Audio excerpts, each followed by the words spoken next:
There are several things that can void a roofing warranty. I would say the most common one that we see is poor installation.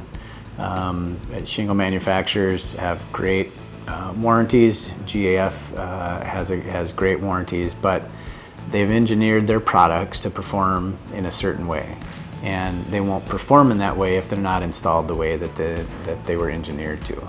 And so you really want to make sure that whatever contractor you have putting your shingles on, that they understand how those shingles are supposed to be installed.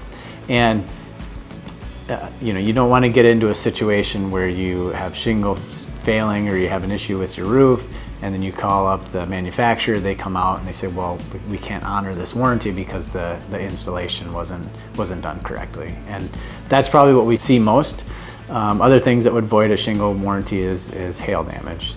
So hail, when it hits a shingle, it breaks the underlying fiberglass mat and ends up you end up with granule loss, which exposes the fiberglass mat to the sun, the UV rays, and the asphalt, and then it loses its water protection. So that's the other thing that's pretty common voiding warranties. But installation is key. You can take the best product, and if it's not put on right, it's not going to perform.